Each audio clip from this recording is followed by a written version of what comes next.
Glória a Deus! Estamos finalizando mais um trimestre com a ajuda e com a bondade do Senhor.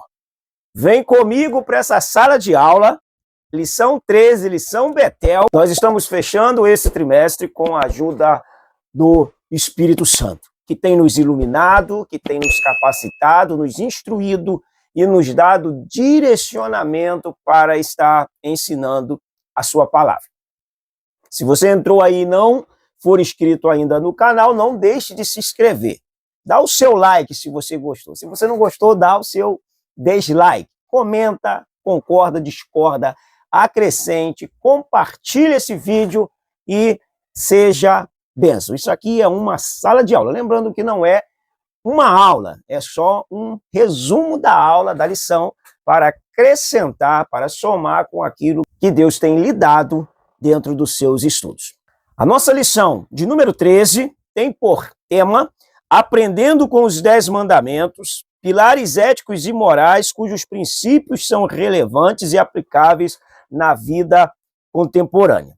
Texto áureo. Ora, tudo isto lhes sobreveio como figuras e estão escritos para aviso nosso, para quem já são chegados os fins dos séculos. Primeira carta de Paulo aos Coríntios, capítulo 10, verso 11.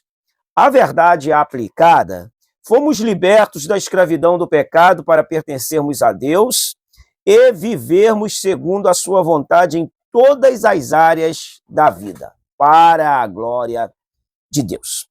Objetivos dessa lição é destacar Jesus Cristo como cumprimento da lei, falar sobre os mandamentos e a vida prática e ensinar os princípios básicos dos 10 mandamentos. Texto de referência, Salmo 119, do 97 ao 103. Como é de costume nosso, para nós resumirmos e enxugarmos o tempo, nós não leremos o texto de referência, tá bom? A introdução dessa lição diz: os 10 mandamentos possuem uma riqueza de princípios para a vida prática do povo de Deus. Com o auxílio do Espírito Santo e o amor de Deus em nós derramado, é necessário e possível aplicar tais princípios em todas as áreas da vida enquanto estamos nesta terra. Eles são altamente protetivos e manifestam o amor e o cuidado que Deus tem com cada um de nós. Vamos para a nossa síntese. O tópico 1, subtópico 1. Cristo é o cumprimento da lei. Mateus capítulo 5, versos 17 e 18, diz assim: não penseis que vim revogar a lei ou os profetas. Não vim para revogar, vim para cumprir. Porque em verdade vos digo, até que o céu e a terra passem, nem um i ou um tio jamais passará da lei, até que tudo se cumpra. Mateus 5, 17, 18. Cristo está cumprindo toda a lei, sendo obediente até a morte e morte de cruz. Cristo cumpriu toda a lei, sendo obediente, amando o Pai, amando os mandamentos e amando a nós. De modo que Paulo, escrevendo aos Romanos, no capítulo 13, no versículo 10, ele diz: o amor não pratica o mal contra o próximo, de modo que o cumprimento da lei é o amor. Então, essa conclusão da lição vai trazer à tona, sendo enfática, a respeito do amor ao próximo. Eu já disse em lições anteriores que o amor, na verdade, a melhor forma de pregá-lo e de ensiná-lo é na sua praticidade. O tópico 1 diz a lei moral, civil e cerimonial. Bom, a lei se divide em moral, civil e cerimonial. A lei moral é o padrão justo e eterno para a nossa relação com Deus e o nosso próximo. A lei moral traz para nós o ensinamento de como nos relacionarmos com Deus e com o próximo. A lei, na verdade, ela é um conjunto de éticas, de regras, de princípios para nós vivermos. A lei civil, ela é composta de leis que regiam Israel como nação sob Deus. Nela havia as orientações para a guerra, restrições ao uso da terra, regulamento para a dívida apenas por violação do Código da Lei de Israel. A lei civil, ela traz o comportamento do homem em relação ao Estado. Em Mateus 22, 15 em diante, quando os fariseus vêm interrogar Jesus, tentando apanhá-lo nas suas próprias palavras, Jesus apanha uma moeda e pergunta: de quem é essa esfinge e essa inscrição? E eles dizem: de César. Ele fala: então dá a Deus o que é de Deus e a César o que é de César. Dar a César o que é de César é lei civil. Dar a Deus o que é de Deus, isso é um princípio moral. Jesus está, na verdade, ensinando a eles que a lei civil e a lei moral, ela continuava vigorando não só para eles, tanto quanto para nós até os nossos dias. E a lei cerimonial, ela tratava justamente das festas, das adorações, dos alimentos, da pureza do ritual, da conduta do sacerdote, de como eles deveriam manter a liturgia do culto em Israel.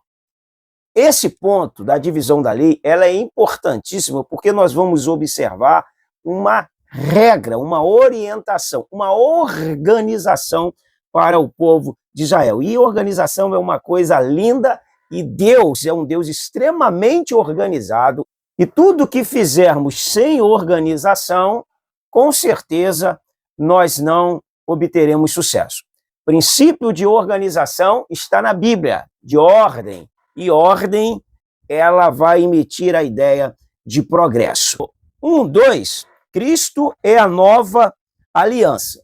Cristo, ele estabelece um novo pacto, uma nova aliança conosco, por meio do seu sangue, e dentro dessa nova aliança, ele traz fundamentos, muitos deles, trazendo uma relação também com a lei, dando um entendimento mais lúcido, mais claro, mais prático e até mais exigente em relação à lei, porque ele não trata do ato feito, ele começa a tratar do ato maquinado, pensado, projetado, antes dele ser materializado. Então, ele tenta anular a ação mental antes da ação prática.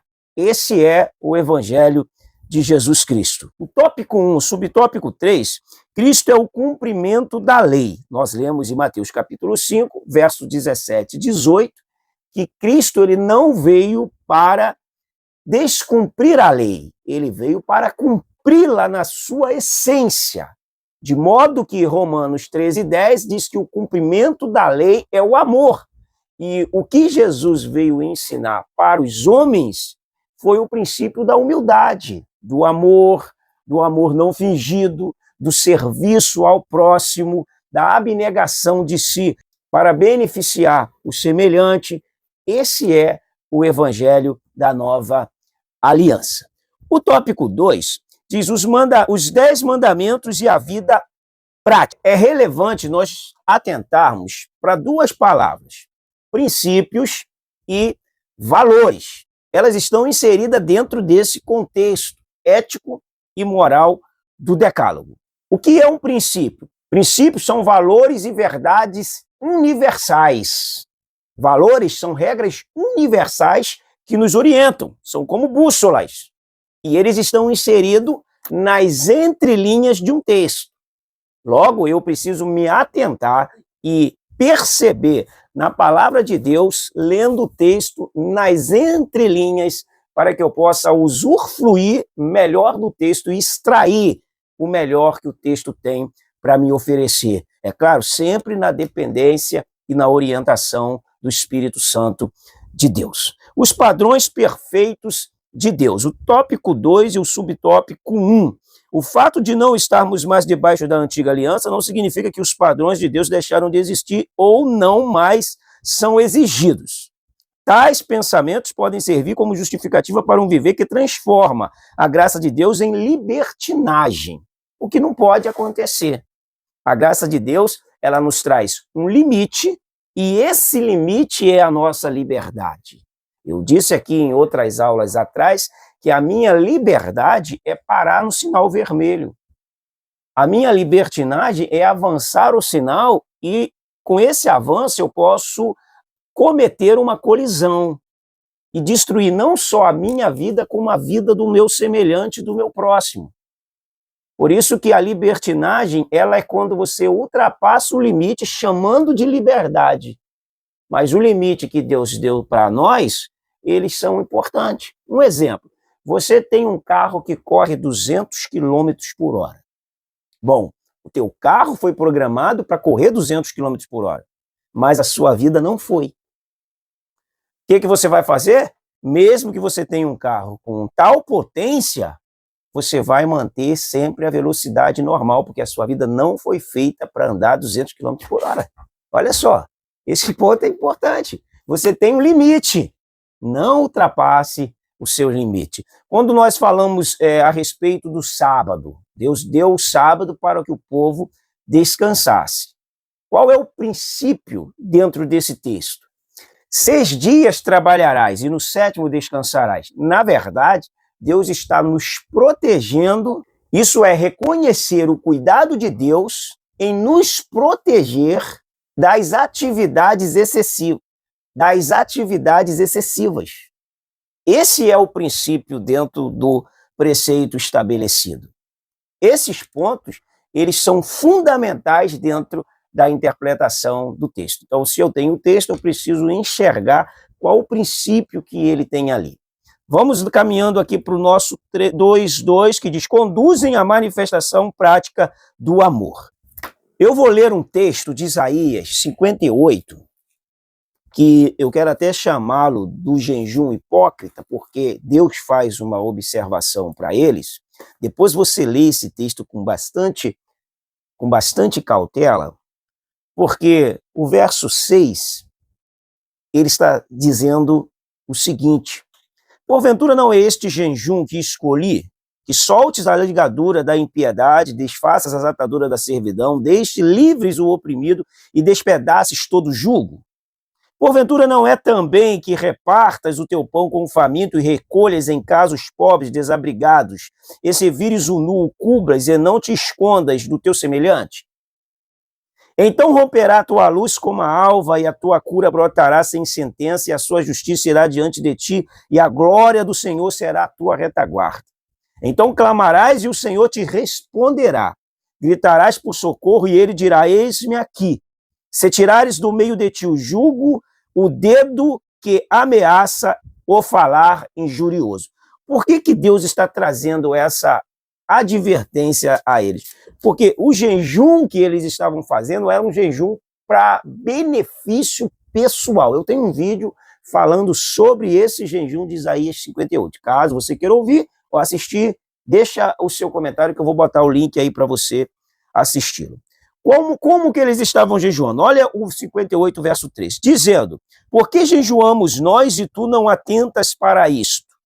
Porque afligimos a nossa alma e tu não levas em conta.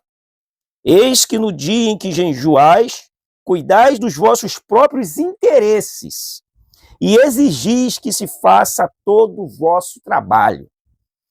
E eis que jejuais para contendas e rixas, e para ferirdes com punho iníquo, jejuando assim como hoje, não se fará ouvir a vossa voz no alto. É semelhante àquela oração do fariseu de Lucas capítulo 18. O fariseu se pôs a orar: Senhor, eu jejuo 2 vezes na semana. Eu dou os meus dízimos, faço as minhas orações e não sou como esse. É mais ou menos a mesma ideia. Deus está reprovando o jejum deles, não que Deus seja contra o jejum, mas um jejum egoísta, uma oração egoísta, um culto egoísta, antropocêntrico. Essas coisas Deus não aprova, essas coisas são abomináveis para Deus. O 2.3 diz: são um manual e guia para adoração e conduta. Os primeiros 4 mandamentos nos ensinam a diferença entre a adoração verdadeira e a adoração falsa. Por exemplo, no primeiro mandamento temos o objeto da adoração, no segundo, os meios de adoração. No terceiro, a maneira de adoração. E no quarto mandamento, temos o tempo de adoração. O culto em si, ele tem que ter uma organização e uma condução à luz da palavra de Deus e do Espírito Santo. Nós observamos que a igreja hoje cria umas nomenclaturas para poder atrair, porque muitas das vezes é mais fácil do que estudar de verdade a palavra de Deus. E aí nós vamos encontrar o show da fé, a adoração extravagante. Tem outros termos que eu não me lembro aqui, mas você, se lembrar, deixe aí no seu comentário. E nós vamos nomenclaturando as formas de se adorar e de cultuar a Deus. Quando o caminho da adoração, o caminho do culto, o caminho para se chegar a Deus está na palavra de Deus.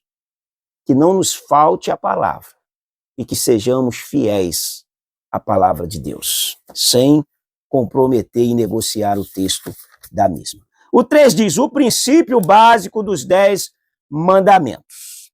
Os 10 mandamentos vão além de uma conformidade externa e superficial aos seus mandatos. Eles tratam com o coração, com motivos, os desejos e pensamentos do coração. Lá dentro, do âmago da alma. Coração é uma figura de linguagem para falar do nosso mundo interior. Não devemos olhar apenas a letra da lei. Para discernirmos os 10 mandamentos e sermos norteados por eles, é preciso ir além da leitura, memorização, verbalização e demonstração exteriores. É crucial a experiência do novo nascimento. A ajuda do Espírito Santo está em Cristo e assim ser movido pelo amor a Deus e ao próximo. Nascer de novo é nascer de Deus. É reviver para Deus. E a nossa vida deve evidenciar que nascemos de novo pelos nossos frutos e não pela nossa frequência à igreja. Você acredita que na igreja tem muitas pessoas que não nasceram de novo? Você acredita, como eu acredito, que nos púlpitos das igrejas, nas equipes de louvores, nos instrumentistas, na nave da igreja, tem muitas pessoas que não nasceram de novo e estão até exercendo funções dentro da igreja? Você acredita nisso? Essas pessoas são da igreja, mas não são igreja? Esse é um ponto muito importante dentro dessa colocação aqui. Então, nós não devemos olhar apenas a letra. Precisamos ser mudados pela palavra de Deus, pelo poder do Espírito Santo. Uma pessoa pode obedecer literalmente um mandamento e quebrar um princípio? Pode. Como assim? O jovem rico, por exemplo, em Mateus capítulo 19, no verso 18, diz assim, e ele lhe perguntou, quais? Respondeu Jesus, não matarás, não adulterarás, não furtarás, não dirás falso testemunho, honra teu pai e tua mãe, e amarás o teu próximo como a ti mesmo. Replicou-lhe o jovem, tudo isto tenho observado. Que me falta ainda? Disse-lhe Jesus, se queres ser perfeito, vai, vende os teus bens, dá aos pobres, e terás um tesouro no céu. Depois vem e segue-me. Esse jovem, ele obedecia todos os mandamentos, só que tinha um porém. Lembra do quebrar o princípio que está estabelecido no mandamento? O mandamento diz assim, não farás para ti imagem de escultura. A pessoa não faz imagem, mas adora o dinheiro. Isso é quebrar um princípio. Você não faz imagem, mas tem um ídolo. Você está quebrando um princípio. Eu não faço imagem, mas você tem um ídolo. Qual era o ídolo dele? O ídolo dele era o dinheiro. Quando Jesus falou para ele, vai, vende tudo o que tem, dá aos pobres e vem e segue-me, ele desistiu. Isso é quebrar um princípio, apesar dele ter alegado que ele cumpria os mandamentos desde a sua juventude, da sua meninice, ele quebra um princípio demonstrando que o dinheiro para ele era um ídolo, apesar de não ser um fabricante do mesmo.